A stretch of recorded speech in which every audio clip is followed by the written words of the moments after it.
تو فرمایا کہ یہ وعدہ اللہ تعالیٰ کا تو غلبے کا تھا، وہ تو پورا ہوا تھا، لیکن یہ تو اللہ تعالیٰ نے تم سے وعدہ نہیں کیا تھا کہ تم چاہے ہمارے حکم کی تعمیل کرو گے چاہے نہیں کرو گے، چاہے درے کی حفاظت کرو گے یا نہیں کرو گے، چاہے مورچوں کے اوپر ڈٹے رہو گے یا نہیں ڈٹے، لیکن فتح تمہاری ہوگی۔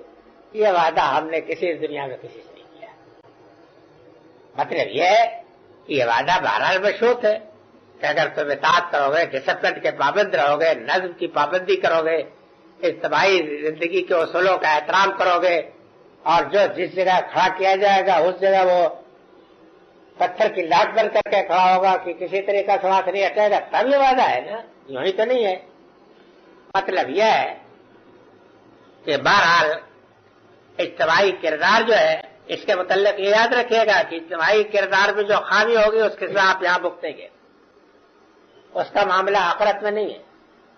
آخرت میں انفرادی زندگی کے کیسز پیش ہوں گے، اجتماعی زندگی کی اصلاح تو بہرحال یہاں مل جائے گی اسی دنیا میں، اس معاملے میں قدرت معاف نہیں کرتی۔ تو فرمایا کہ اس کا نتیجہ ہوا کہ غلبے کا خدا کا جو وعدہ تھا وہ تو سچا ہوا، لیکن تم سے جو وعدہ لیا گیا تھا وہ تم نے پورا نہیں کیا، اس کا نتیجہ یہ ہوا نکلا، یہ سیٹ بیک پیش آیا۔ وَعَصَيْتُم مِّن بَعْدِ مَا أَرَاكُم مَّا تُحِبُّونَ، اور تم نے نافرمانی کی یعنی رسول کی اس وقت جبکہ خدا نے وہ چیز تم کو دکھا دی تھی جس کے تم تمنائی تھے، یعنی فتح۔ سمجھ گیا؟ مِن بَعْدِ مَا كُنتُم تُحِبُّونَ، جس چیز کی تم تمنا کر رہے تھے وہ خدا نے تمہیں دکھا دی تھی۔ کیا وجہ ہوئی؟ تم میں سے کچھ دنیا کے طالب تھے اور تم میں سے کچھ آخرت کے طالب تھے۔ یعنی وہی ہوا کہ جو گروہ پہرے پر معمور تھا درے کے، اس میں سے ایک گروہ نے یہ سمجھا کہ اگر ہم مال غنیمت حاصل کرنے میں پیچھے رہے تو ہم محروم رہ جائیں گے، وہ غلبہ پا گیا۔ ایک گروہ جو ہے اپنی رائے کے پیغمبر کے حکم پر اڑا رہا، لیکن یہ ہے کہ وہ اتنی اقلیت میں تھا کہ درے کی حفاظت اس کے پاس تھی۔ سمجھ گیا؟ تو اب بتا یہ دیا کہ تمہاری غلطی کا نتیجہ ہے، سمجھ گیا؟ خدا کے وعدے میں کوئی خلاف ورزی نہیں ہے، البتہ تم نے اپنے ذمہ داری کے ادا کرنے میں کوتاہی کی ہے، یہ اس کی سزا ہے۔ آپ کو ذمہ داریوں کی بہرحال سزا ملے گی، خدا کا وعدہ اپنی جگہ پر حق ہے۔ معلوم یہ ہوا کہ اگر ہم اپنی ذمہ داری پوری کریں گے تو اللہ تعالیٰ اپنا وعدہ پورا کرے گا، اور یہ واقعہ ہے۔ سمجھ گیا؟ آپ کے پاس جو کچھ ہے طاقت وہ آپ میدان میں ڈال دیں، سمجھ گیا؟ اس سے دریغ نہ کریں۔ پھر آپ دیکھیے کہ خدا کے فرشتوں کی مدد کس طریقہ سے آتی ہے، آج بھی اس کس طریقہ سے آتی ہے۔ فرمایا کہ ثم صرفکم عنہم، جب خدا و تعالیٰ نے تم کو دیکھا کہ تم رسول کے حکم کی پیروی میں، نظم کی پابندی میں، ڈسپلن کے احترام میں کمزور ثابت ہوئے، تب اللہ نے تمہارا رخ ان سے پھیر دیا۔ کیوں پھیر دیا؟ تم کو ذلیل کرنے کے لیے نہیں، بلکہ تاکہ تمہیں پرکھے، تمہیں آزمائے، تمہیں جانچے اور تمہاری کمزوری کا امتحان کرے اور اس کا علاج کرے۔ یہ آپ کو معلوم ہونا چاہیے کہ مسلمانوں کو اللہ تعالیٰ اس وقت تک جب تک کہ ایمان کے ان کے اندر رمق ہو تو کمزوریوں کی بنا پر چھوڑتا نہیں، ایمان کے رمق ہو تو کمزوریوں کی بنا پر چھوڑتا نہیں۔ کمزوریوں کی اصلاح ضروری ہوتی ہے، اصلاح تو ضرور کرے گا، اور اصلاح کے لیے اگر آپریشن کی ضرورت ہوگی تو وہ بھی ہوگا، سمجھ گیا؟ لیکن چھوڑتا نہیں ہے، بلکہ اس سے مقصود اصلاح ہوتی ہے۔ جب چھوڑتا ہے تو اس وقت چھوڑتا ہے کہ جبکہ ایمان ختم ہو جاتا ہے، ایمان مردہ ہو جاتا ہے تب چھوڑتا ہے۔ تو اللہ تعالیٰ نے یہ بھی جو کیا تو وہ تمہارے اوپر احسان کرنے کے لیے، تمہاری اصلاح کے لیے، تمہاری جانچ کے لیے، یہ نہیں ہے کہ تمہیں ذلیل کر دے۔ یہ بات سمجھ لیجیے کہ اللہ تعالیٰ نے تاکہ تمہیں آزمائے، وَلَقَدْ عَفَا عَنْكُمْ، اللہ تعالیٰ نے درگزر کیا۔ مطلب یہ ہے کہ جو غلطی ہو گئی تھی تو غلطی پر یہ سزا دے دی گئی، باقی اب یہ نہیں ہے کہ ہمیشہ کے لیے متروک و مجبور نہیں ہو، آپ معاف کر دیا گیا، لیکن بشرطے کہ یہ غلطی پھر نہ کرو، پھر کرو گے تو پھر اس کی اصلاح کے لیے اللہ تعالیٰ سزا دے گا. یہ ہوگا. اجتماعی زندگی کے ان قواعد کو یاد رکھنا ضروری ہے، ورنہ قدم قدم کے اوپر آپ فیل ہو سکتے ہیں. سمجھ گئے آپ؟ اگر اس اعتماد کے اوپر چلیں گے کہ دودھ بھات ہمیشہ ملتا رہے گا، تب اس طریقے سے عشق کا حق ادا نہیں ہوگا. سمجھ گئے آپ؟ عشق کا حق تو اسی وقت ادا ہوگا کہ جبکہ آپ سے اگر خون کا پیالہ مانگا جائے تو وہ بھی قربان کرنے کے لیے تیار رہے. واللہ ذو فضل علی المؤمنین، اللہ تعالیٰ علیہ ایمان پر بڑی فضل والا ہے. یہ اس کا فضل ہی ہوتا ہے کہ جب ان سے کمزوریاں ظاہر ہوتی ہیں تو اس کی اصلاح کرتا ہے اور کمزوریوں کو دور کرتا ہے اور ان کی جماعتی زندگی کو پھر مزید مستحکم کرتا ہے تاکہ وہ اپنے فرائض ادا کرنے کے قابل ہوں. استسدون ولا تلون علی عهد والرسول يدعوكم في اخراكم فاصابكم غما بغم لكي لا تحزنوا ولا ما فاتكم ولا ما اصابكم والله خبير بما تعملون. یاد کرو کہ جب کہ تم بکٹ بھاگے چلے جا رہے تھے اور کسی کی طرف مڑ کے دیکھتے بھی نہیں تھے اور رسول تم کو پکار رہا تھا تمہارے پیچھے سے، تو اللہ تعالیٰ نے تم کو غم کے ساتھ ایک اور غم میں مبتلا کیا تاکہ آئندہ تم ان چیزوں کے اوپر جو تم سے کھو جائیں غم نہ کرو اور ان مصیبتوں پر غم نہ کرو جو تمہیں پہنچ جائے. واللہ خبیر بما تعملون، اللہ خبر رکھنے والا ہے تمہارے اعمال کی. یہ تصویر کھینچی ہے اس بات کی کہ ایک وقت وہ آیا کہ تمہاری کمزوری کی تم کو یہ سزا ملی کہ تم اس طریقے سے بکٹ بھاگے کہ کوئی کسی کی طرف متوجہ نہیں ہو رہا تھا. یہ وہ وقت ہے کہ جب کہ دشمن نے پیچھے سے کاوا لگا کر ان پر حملہ کیا ہے.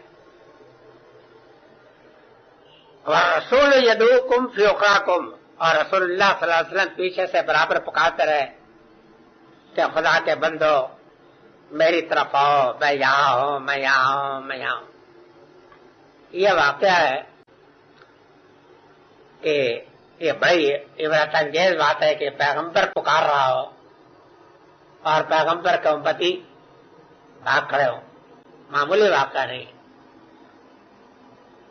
اس واقعے کو یاد دلایا ہے کہ یہ دیکھو کہ کتنی بڑی سنگین صورتحال تھی.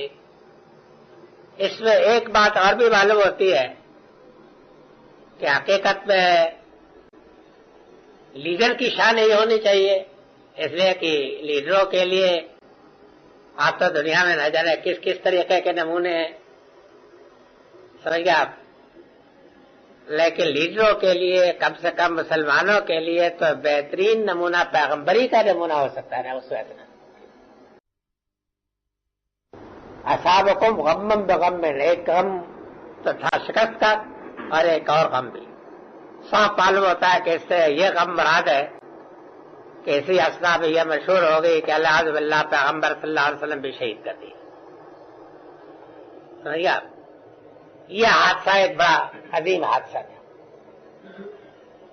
اس کی وجہ یہ ہے کہ اس کا منافقین کے اوپر بھی ایک الگ نوعیت سے اثر پڑا اور مومنین کے اوپر بھی ایک الگ نوعیت سے اثر پڑا.